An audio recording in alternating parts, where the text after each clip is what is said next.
Hello friends, good morning. तर चला, सुंदर अशा दिवसाची सुंदर अशी सुरुवात. जगदंब जगदंब. तर अन्वीचा आज आपण टिफिन बनवूयात. आज मी अन्वीला देत होते ढोकळा.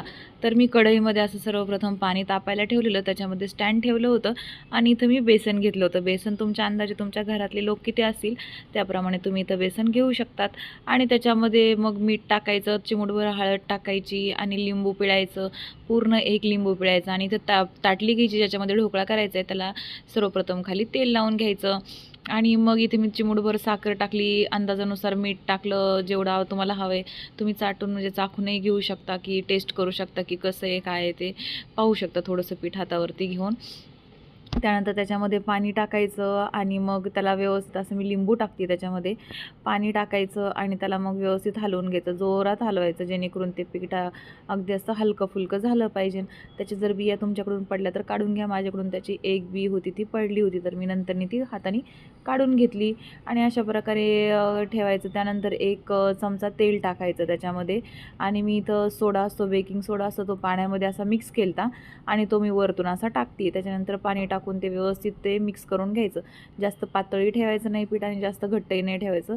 व्यवस्थित ते हलवून घ्यायचं आणि मग व्यवस्थित त्याला हे करायचं, हलकं फुलकं करायचं, जेणेकरून बेसन पीठ छान हे होईल, फुगलं जाईल.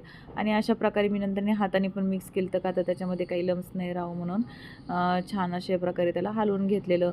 आणि मग त्याच्यानंतर जी प्लेट लावलेली तेल लावलेली जी प्लेट असते त्याच्यामध्ये ठेवायचं, थोडंसं खाली आपटायचं आणि असं अशामध्ये ठेवून द्यायचं पाण्याला उकळी आलेल्या कढईमध्ये किंवा कशामध्ये कुकरमध्ये शिट्टी काढून तुम्ही लावू शकता. कुकरच्या भांड्यांमध्ये जे असतात आपले कुकरचे भांडे त्याची शिट्टी काढायची आणि कुकरचे जे भांडे असतात वरण भाताचे त्याच्यामध्ये लावून द्यायचं, फक्त खाली हात तेल लावायचं. आता इथं मी फोडणी करताना टाकलेले आहे मोहरी, तेल टाकलं होतं त्याच्यात, मोहरी टाकली होती, कढीपत्ता आणि हे टाकायचं, कढीपत्ता, मिरची टाकली होती आणि थोडी साखर टाकून त्यात थोडंसं पाणी टाकायचं. त्याच्याने ते काय होतं की ढोकळा असतो तो नंतरने आपला हलका फुलका होतो. जर तुम्हाला साखर आवडत असेल तर टाका, नसेल आवडत तर नाही टाकली तरी चालते, नुसती फोडणी दिली तरी चालते. पण मी इथं साखरेचं पण पाणी त्यात टाकलं होतं आणि मग ते असं मिक्स केलं तर हे आणि छान असा ढोकळा आपला फुगला जातो. खूप सुंदर असा ढोकळा झाला. तुम्ही नक्की ट्राय करा. आणि सोडा तुमच्या अंदाजीनुसार टाका किंवा इनोची पूर्ण एक पुडी टाकली तरीही चालते.